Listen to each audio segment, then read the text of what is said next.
Tron Ares comes out this week, and that is a movie done by hundreds of people, and they had a budget somewhere between $150 to $170 million. And I am going to recreate it. But here's the thing, I am one guy with one computer and zero budget. And there's no money in here! So why am I doing this? Well, I work for a company called Sisu Cinema Robotics, and we are a motion control company based here in Austin, Texas. And Disney actually hired us to film motion control shots for Tron Ares. We wanted to celebrate our work on the movie by recreating some of the shots done with our robots through a short film called Protocol. And by the way, we're filming with one of these robots right now. I have been a fan of Tron since I was 10 years old. Back in 2010, Tron Legacy came out, and it's considered a cult classic. 'Cause it is. I had all the toys. The light cycles, the identity discs. I played Tron Evolution on my PlayStation 3, and then of course I played Tron Evolution Battle Grids on my Wii. If it had Tron in the title, I wanted it.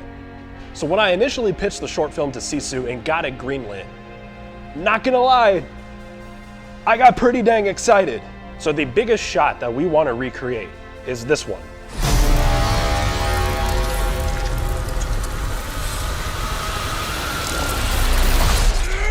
The main part of the movie is Jared Leto being de-rezzed and rezzed over and over again. And that shot was done with our robot. So that's the biggest one we want to recreate. In fact, my boss was pretty skeptical when I said I can do this, and he's like, "You're telling me that you can do that?" And I said, "Oh yeah, totally, I can do that, no problem." So now we're off to the races.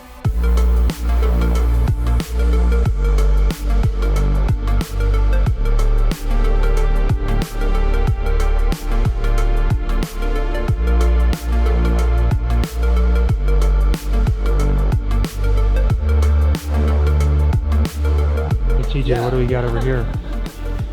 We have a robot with a camera on it. We're gonna do zoomy zoomy. So one thing I've been preparing since the start of this entire thing is the rezzing shot itself. I've been making different versions of the effect inside a blender, just refining the shot over and over and over again up until we shoot. More on that later. Today's the day, huh? Today is the day. Yeah, we're kind of just setting up the regen shot because that is the biggest thing that we're trying to recreate. So we're doing that first, and then we'll get all the stuff in between afterwards. But feel pretty good, a little nervous, but just excitement. But yeah, should be a good day. Should be a good day. We have all the tools, we have all the equipment, we have all the talent that we need. Great technicians, great crew, great people, great talent. Great director. How has the experience been so far for you? It's been incredible. I'd like to thank the Academy. This is my Tron disc, and I've made so many new friends here, and I'm feeling the red light therapy that we talked about. I'm feeling it in here. How are you? Can I film you? Been good. We had a moment where camera was full, so I had to use my own phone to film. So incredible. That was well, a little bit brutal, but we got it. This is the last person I ever expected to be on the BTS. What do you mean? The BTS. The Beatus. Beatus on the Beatus? No one ever takes videos of BTS. No one ever takes people. Beatus It's of so the Beatus. unappreciated. Are you glad that you finally got some Beatus? Yes, taking photos. This has been pretty fun. This is the biggest studio I've been in with the coolest background I've ever seen. So, yeah. And the robot arm, that just is like the cherry on top, you know? Yeah, that really does it. It's really cool. Like the shot with the disc on his back. I mean, Jacob's doing a great job. And one like this just looks so sick. I know, right? Yeah. I love that. So the short film is about a Sisu employee wrapping up their work for the day, when Ares is spawned into the real world and attacks the Sisu employee, and he gets transported into the grid and gets locked in a disc battle. Another part that needs to work in this film is location and production design. Like I said earlier, we have zero budget for this piece. So we shot the first part here at our Sisu office, and then we reached out to our friends at Stray Vista Studios in Dripping Springs, Texas. They were kind enough to let us film on their biggest LED volume wall.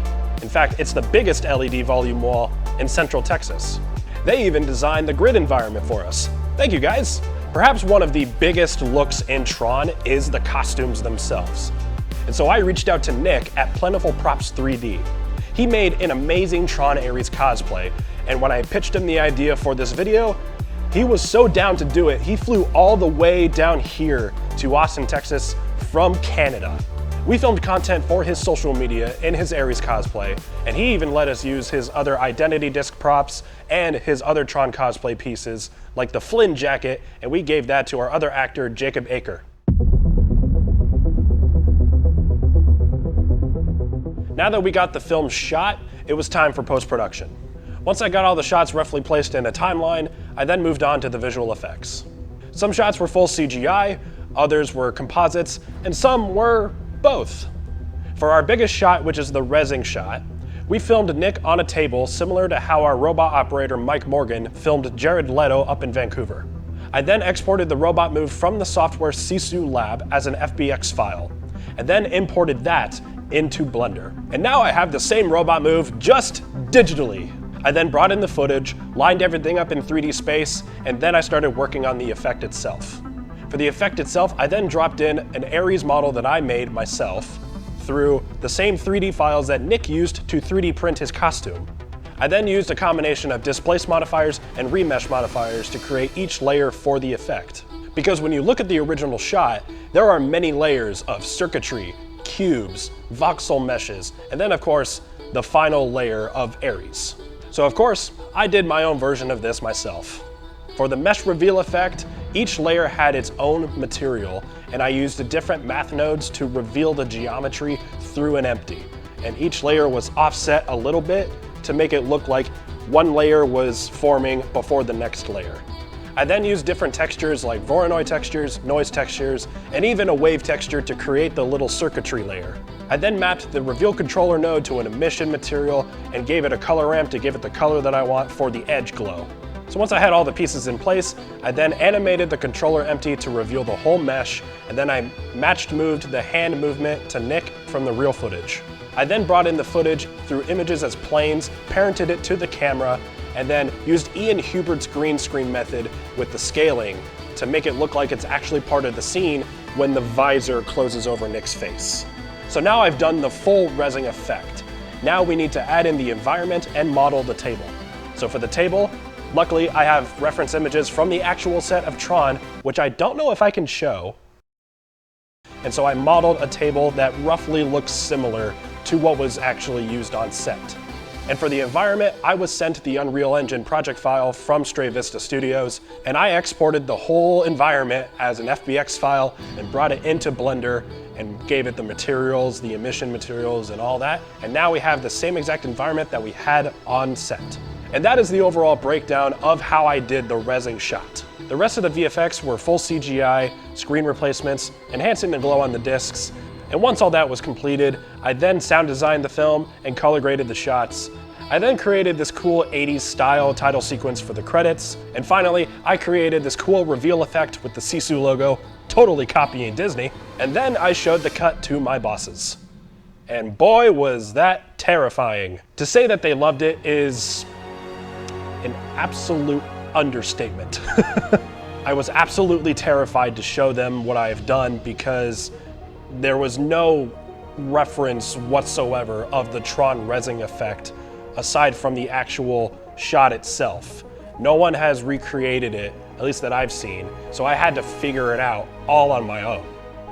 This project has been a dream come true that I honestly did not even know that I had. And the fact that we did it for zero budget and it actually looks good is insane. I have been a fan of Tron since I was 10 years old. If you told me 15 years ago that I would be creating a short film as some form of marketing for the next Tron movie, I would have said you're absolutely full of it. Everyone who was involved was willing to work on the film for free because, like myself, they are huge fans of Tron. They're extremely passionate about their craft, and most importantly, they care. It was a wonderful collaboration with Stray Vista Studios, Nick, Jacob, and the rest of the crew who came together to make something awesome.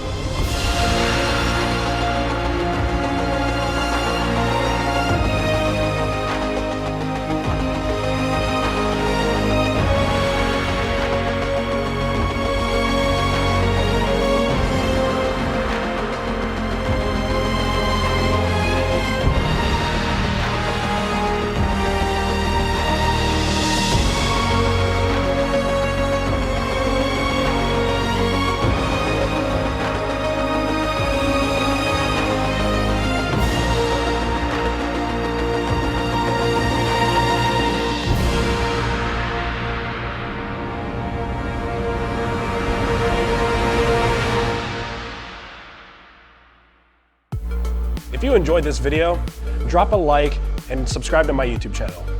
To see the full short film, head over to the Sisu Cinema Robotics YouTube channel, drop a like there, comment, subscribe to us, and then come back to this video to let me know what you thought of the full short film. Also, if you're near an Alamo Drafthouse movie theater, you can actually see the short film on the big screen as part of their pre-show before every showing of Tron Ares. I will drop a link in the description so you can find your closest location. With all that being said, I'd like to thank you for watching, and stay tuned for my next big project, my first original feature-length movie.